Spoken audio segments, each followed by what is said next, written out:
au créneau vendredi 18 juillet 2014 pour fustiger 2 décisions contradictoires ayant abouti au rejet de la mise en liberté provisoire du député MLC, Fidel Babala. Antenne A, le journal John Ngomboa, Chipamba.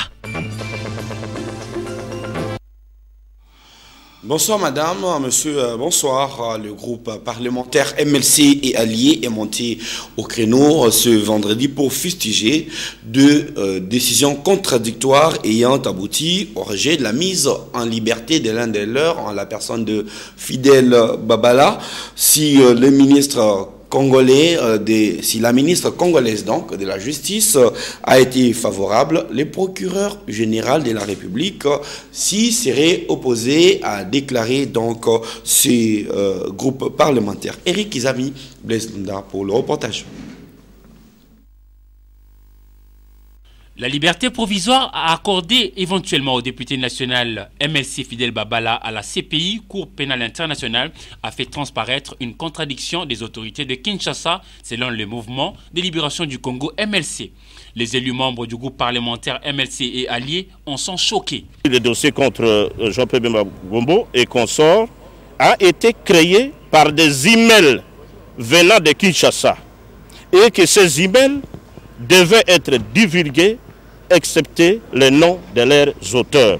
Vous comprendrez aussi pourquoi le PGR dit dans ses observations qu'une fois libéré, il y a également risque qu'il exerce des représailles sur les personnes qu'il aurait dénoncées. Ces groupes parlementaires en est visiblement à se demander si le suivi des résolutions des dernières concertations nationales se fait sérieusement ou pas. Le comportement très controversé des autorités politiques de la République démocratique du Congo intervient après les concertations nationales dont une des recommandations était la facilitation consulaire et diplomatique en faveur des filles et fils en démêlés en justice internationale.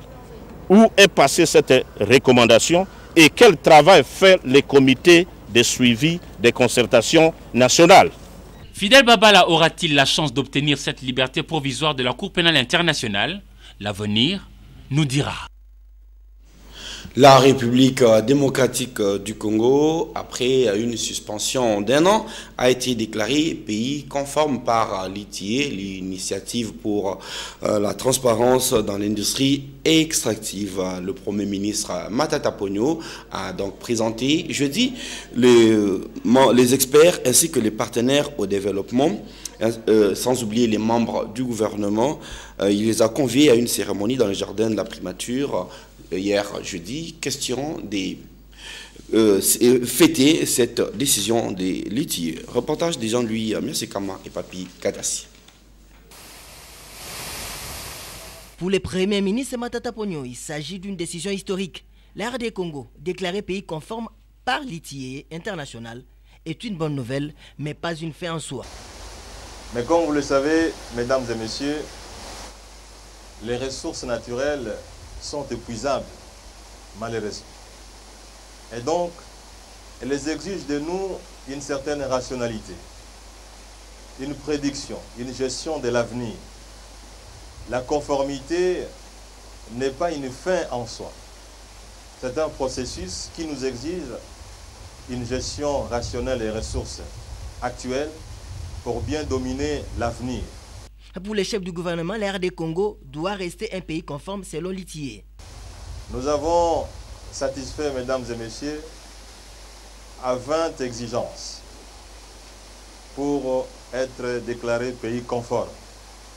Mais il y a la 21e exigence, c'est de pouvoir préserver cette conformité. Nous ne devons pas être habitués à ce qui tombe aujourd'hui, se relève demain et tombe encore le lendemain.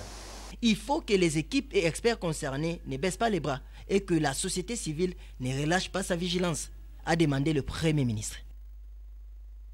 Oui, ce n'est pas sans rappeler un certain point d'achèvement qui a été atteint, sans pour autant qu'on en ressente l'utilité. À l'occasion de Mandela Days, l'ambassadeur sud-africain, en collaboration avec les entreprises sud-africaines représentées ici en République démocratique du Congo, ont lancé ce vendredi les projets de réhabilitation d'un complexe scolaire dans la commune de Mongafula. C'est un reportage d'Alain Kiuka. Et voilà, Alain Kiuka. Faire du bien autour de soi chaque fois que sera célébré le Mandela Day, c'est la recommandation faite par Nelson Mandela de son vivant. Aujourd'hui, Madiba n'est plus de ce monde, mais son héritage à l'humanité a été bien transmis. En ce 18 juillet 2014, l'ambassade sud-africaine en RDC et quelques partenaires, notamment South African Airways, ont pensé à un coin perdu de la capitale, à savoir le quartier urbano-rural de Ngantsele à Mongafula. Mandela, c'est notre icône. C'est lui qui nous a montré l'exemple. Il a fait du bien à tout le monde autour de lui. Toute sa vie, il s'est battu pour ça. Alors, comme il est mort, nous devons continuer avec ses valeurs. Nous devons continuer à aider les autres autour de nous. Aujourd'hui, on a choisi l'école Boyambi de Mongafula avec tous les partenaires et l'ambassade sud-africaine pour venir aider ces gens qui étudient dans pas de bonnes conditions. Justement, c'est cette école, le complexe scolaire Boyambi, qui sera réfectionné et rénové grâce au financement de plusieurs partenaires dont SAA et Standard Bank. Les travaux seront exécutés par le génie militaire constitué des éléments du contingent sud-africain de la MONUSCO. Le projet lancé ce jour par l'épouse de l'ambassadeur de RSA en RDC, Madame Machimbié, a ému les bénéficiaires en commençant par le directeur du CS Boyambi, Michel Café. Votre présence dans ces lieux est une preuve éloquente que Mandela a brisé les barrières et les frontières raciales, de l'injustice, des classes sociales. Il a prôné la solidarité, la liberté, le partage, l'humanisation de l'être humain. Si tout marche comme prévu, c'est le 16 août prochain, à l'occasion de la clôture de la semaine sud-africaine en RDC pour les 20 ans de démocratie, que l'ouvrage réhabilité et rénové sera officiellement remis à son promoteur. Ces élèves du CS Boyambi ne pouvaient espérer mieux comme cadeau de la rentrée scolaire du mois de septembre. Alain Kuka avait donc pour OPV, cameraman, donc Mathieu Ngadipovi. Cette fois-ci, c'est Lucie Mamba qui nous relate l'opportunité ou la pertinence de cette journée décrétée en Afrique du Sud, la Mandela Days.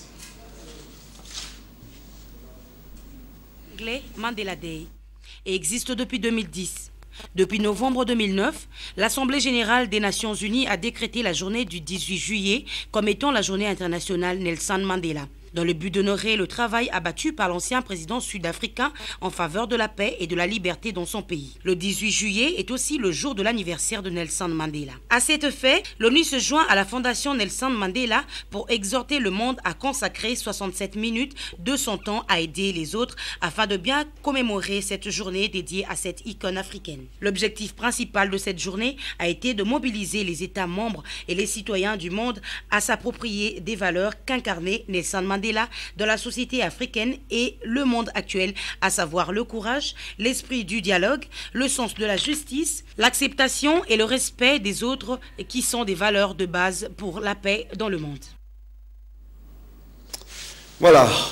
Les comités d'organisation du trophée modèle citoyen, en collaboration avec l'ONG Tabala, a lancé ce vendredi à la Maison de la Laïcité, a limité la série de conférences sur les thèmes la citoyenneté partagée. Pour cette conférence inaugurale, c'était le bourgmestre de Limité, Douglas Koulou, qui est venu exposer sur la gestion des entités décentralisées. C'est un reportage de Anne-Marie Ossite et Duzen Belebele. Dans le souci de développer la République démocratique du Congo par l'amélioration de la qualité de ses citoyens en facilitant les échanges entre des personnalités et la jeunesse, le bourgmestre de la commune de Limité a éclairé l'opinion sur la gestion des entités territoriales décentralisées, cas de cette commune. Je comprends que les jeunes ont vraiment la soif de savoir comment sont gérées les entités territoriales décentralisées, notamment la commune de Limité. Nous l'avons senti par leurs questions pertinentes, comme l'a dit Madame la sénatrice, que ceci ne devrait pas s'arrêter par cette conférence, aux animateurs des différents services, question d'interagir. Nous descendrons aussi sur le terrain, les cas échéants, pour encore essayer de sensibiliser. Par exemple, est-ce que les habitants de Limité savent que lorsqu'ils ont 18 ans révolus, ils peuvent postuler comme conseiller communal ou comme bourgmestre ou bourgmestre adjoint? Pas pourtant, ils ont des capacités. Moi, je crois en cette jeunesse. Je crois qu'elle est capable de prendre la relève. Cette conférence inaugurale va permettre non seulement aux personnalités, mais aussi à la jeunesse d'en tirer profit. Des jeunes qui sont venus étudier, des jeunes qui sont dans les études, mais qui ont donné de temps afin d'écouter ce partage d'expérience. C'est déjà un bon début. Nous espérons que ces jeunes vont adhérer massivement dans les mouvements des jeunes aujourd'hui pour diriger le Congo de demain. Pour rappel, la première édition du modèle citoyen a été organisée en décembre 2013. Par la rédaction de Antenne A. Les stupéfiants se consomment de plus en plus par les jeunes dans la ville de Butembo, au Nord Kivu, dans des proportions inquiétantes au point de causer mort d'homme, ce qui a interpellé les autorités de cette ville qui sont lancées dans une vaste campagne de lutte contre la vente et la consommation des stupéfiants. Merveille Kakoulé est notre correspondant à Butembo.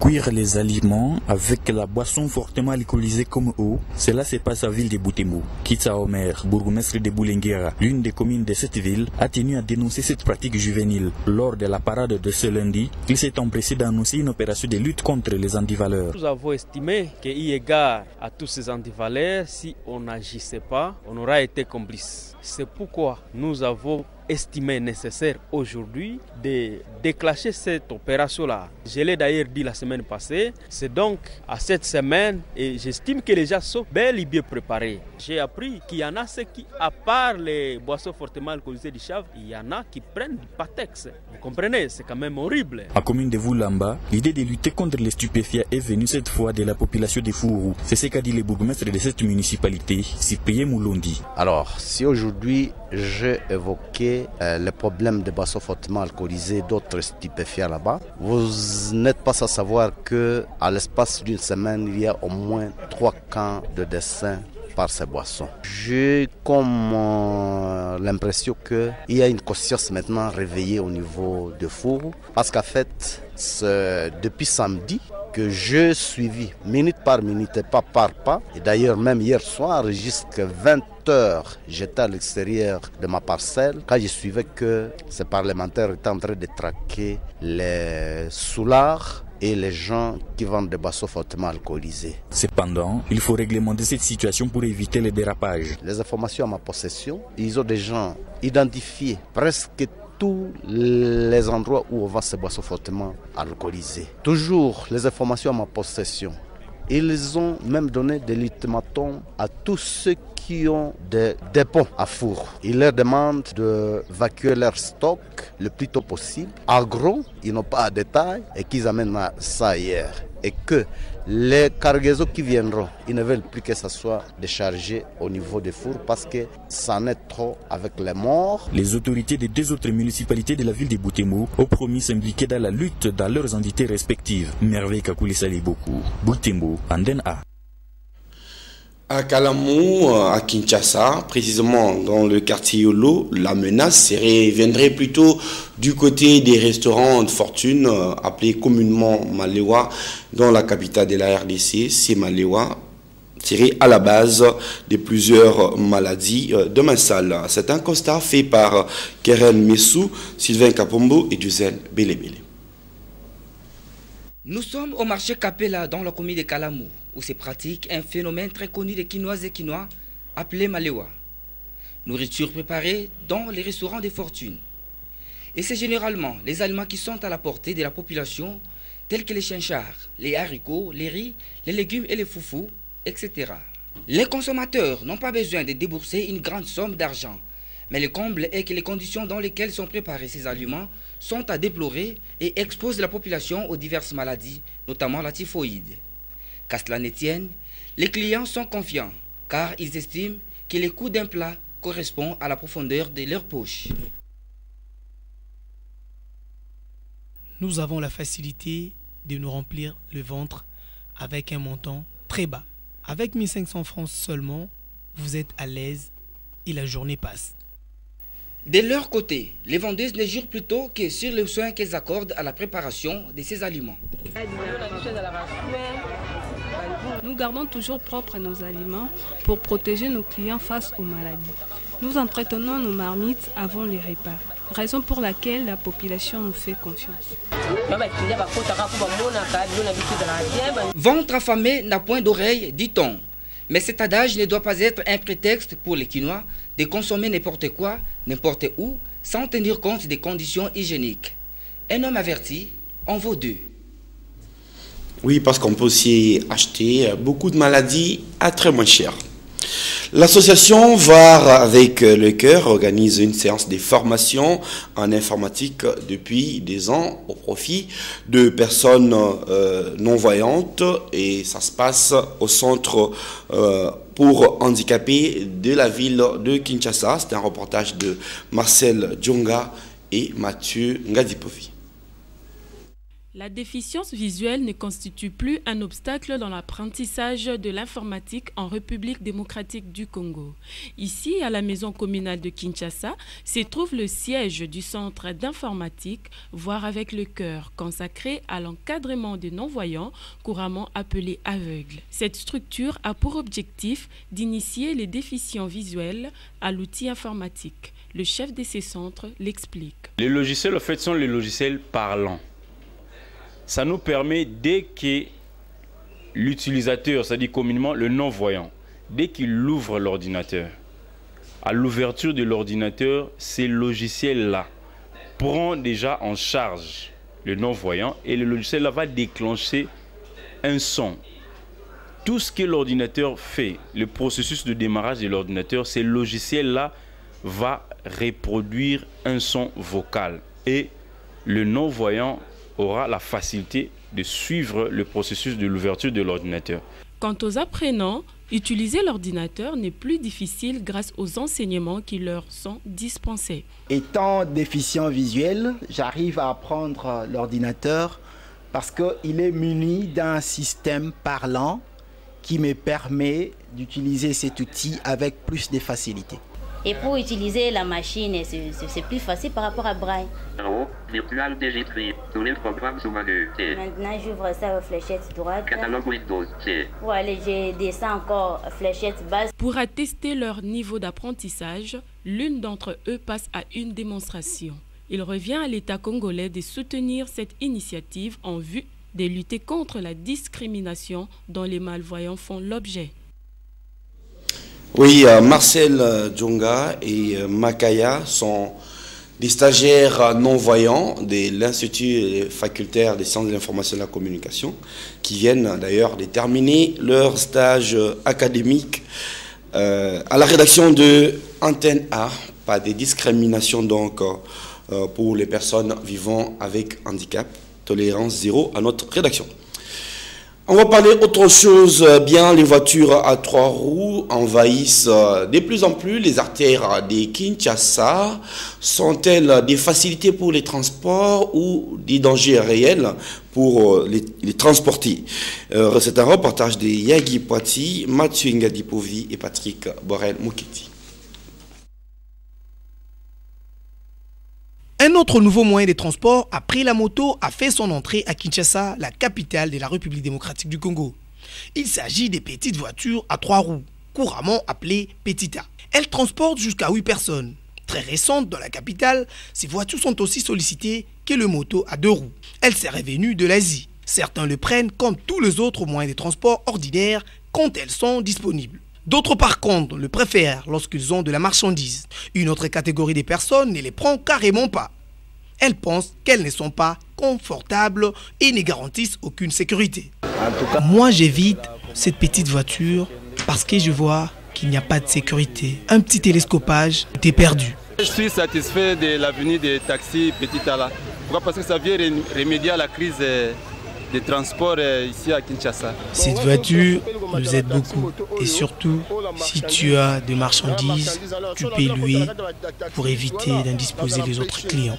Pour le chauffeur, la Petita ne pose pas de problème de consommation du carburant, encore moins d'équilibre. Elle a un amortisseur susceptible de supporter le poids de 8 personnes. Les clients ne doivent pas avoir peur. Avec cette voiture, il n'y a pas de risque et elle ne consomme pas trop de carburant. En plus, ça nous aide à nourrir nos familles. Comme le bus Transco, un grand nombre de taxis Petita soulagerait tant soit peu le Quinois et Quinois, soucieux de voir les transports devenir faciles à travers la ville.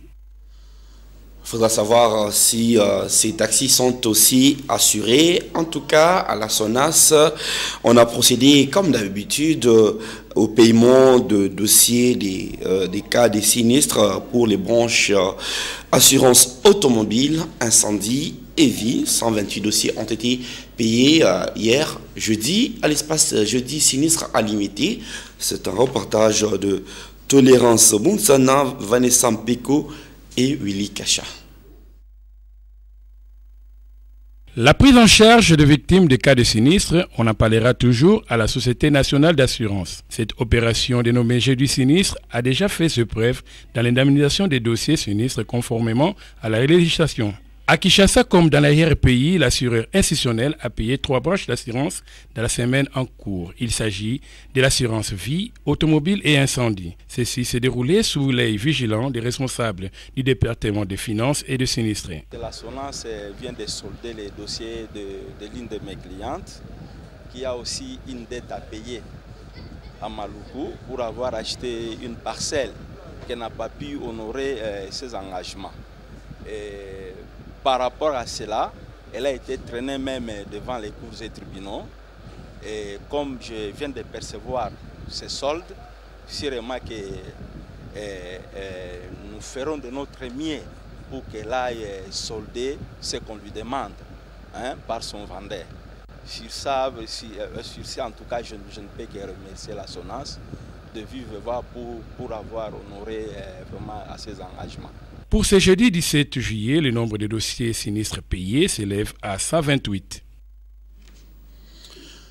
Un sport, plus que question de disputes autour de la gestion du Daring Club Motema Pembe. Le gouverneur de la ville de Kinshasa vient de prendre une mesure suspendant cet après-midi les 2 comités antagonistes, Chimanga et Mukuna.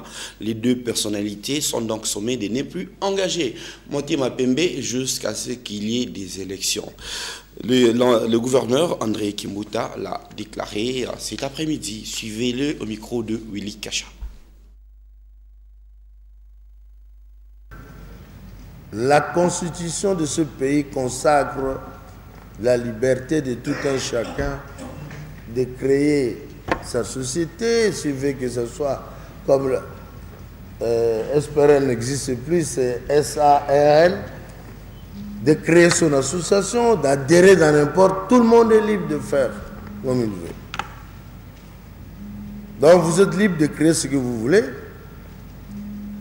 Je suis le garant de l'ordre public dans la ville. Ceux qui porteront la responsabilité de perturber cet ordre public aura l'État. Il aura face aux lois de la République. Et enfin,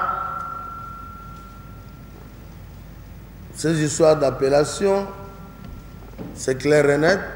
Un patrimoine reste un patrimoine. J'ai donné des cas des amis qui ont quitté FV Club, Ring, Dragon. Ils n'ont jamais amené un adjectif qualificatif. Nous avons tous appris qu'ils s'accordent en genre et en nombre. Donc, enfin, rapidement, parce que le championnat s'approche, nous devons réorganiser de ring.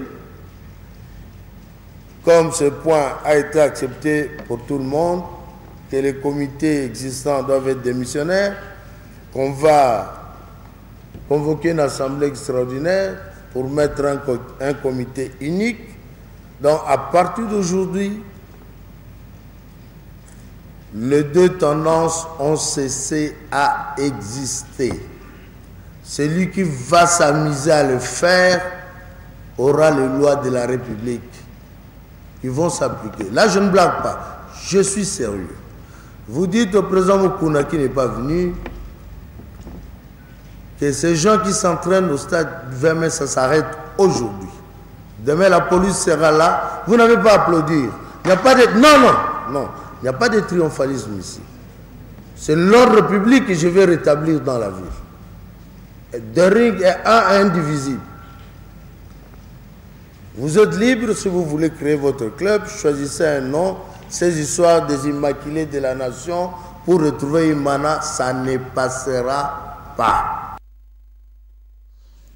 On va quitter Daring Club Motema Pembe pour parler Azvita Club. Vous le savez, ces clubs affrontent la formation soudanaise d'Al Hilal le 27 juillet prochain à Kinshasa.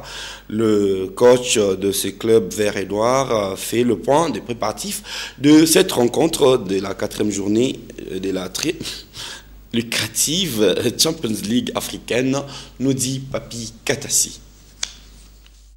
L'Azvita Club de Kinshasa affronte le dimanche 27 juillet au stade Père Raphaël de la Ketoul l'équipe soudanaise d'Al Hilal pour le compte de la 4e journée de la Ligue des Champions.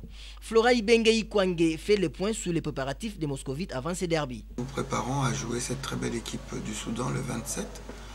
Donc la préparation constituée d'entraînement et puis de matchs amicaux, comme vous l'avez dit. On a eu l'occasion de jouer contre Coton Sport de Garoua, qui est une très belle équipe, vous l'avez souligné encore, hein, ils sont en tête de leur groupe de la Coupe de la CAF. Donc c'était très important pour nous et pour eux aussi de pouvoir bien se préparer pour bien entamer la compétition. En vrai fin technicien, les coachs de l'Azvita Club de Kinshasa évoquent les moyens de contraindre cette équipe soudanaise. Le but ultime, c'est de battre cette équipe d'Al Hilal, qui sera très dangereuse à jouer le 27 parce qu'ils vont venir un petit peu en contre. C'est une belle leçon qu'on doit retenir pour jouer contre cette équipe d'Al Hilal qui va être bien regroupée. Donc il faudra être vigilant pour ne pas encaisser un but, parce que si on encaisse un but, ça sera difficile, ils vont fermer encore plus les espaces. Avec 4 points à son compteur, ex-aequo avec son prochain adversaire, l'Azvita Club de Kinshasa tient Mordicus à passer l'étape des poules pour une place en demi-finale. La dernière revue de la semaine vous est proposée par Don Momat.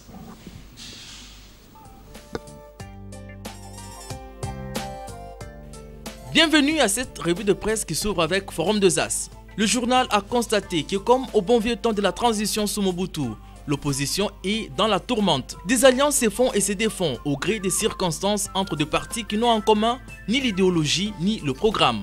Opposition républicaine, Front populaire, Debout congolais.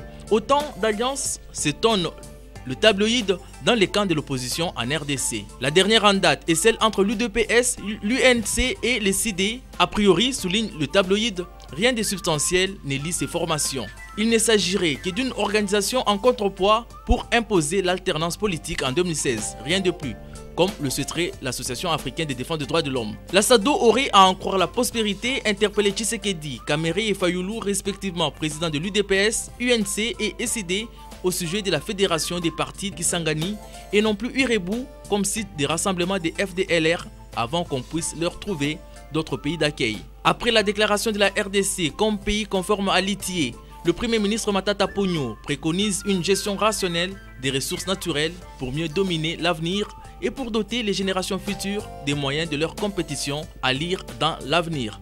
La philosophie serait déjà exploitée à Bukangalonzo. Selon le bi-hebdomadaire La Relance, le projet pilote du parc agro-industriel lancé mardi à Bukangalonzo annonce le vaste et véritable programme de développement qui poursuit la RDC. Dans l'entretemps, la rétrocession pétrolière à Mwanda finance les travaux de bitumage de la nationale numéro 1 dans son tronçon compris entre Banana et Mwanda. Pour Jacques Mbadou, cité par Africa News, les fils de ce coin ont de quoi être fiers. Enfin, le phare de voix la vision d'Obama à propos du sommet USA-Afrique qui doit se tenir au mois d'août à Washington. Pour Obama, l'Afrique est une partie fondamentale du monde interconnecté. Le partenariat USA-Afrique fondé sur la responsabilité et le respect mutuel devrait profiter aux futures générations. Espérons que ce vœu réussira à traverser le large fossé existant entre les deux mondes, celui de l'abstrait et du concret. Bonsoir chez vous. Demain à 19h, vous retrouvez Sylvie Mboula pour la grande édition du journal. Moi, je vous retrouve lundi. Bonsoir à tous nos téléspectateurs qui nous suivent en clair dans la commune d'Ingaliema à Kinshasa et sur le canal SAT au canal 142. Pointe-Noire au quartier Chimbamba. Voilà, ça n'est fini pour moi pour cette semaine. Je vous retrouverai avec grand plaisir le lundi.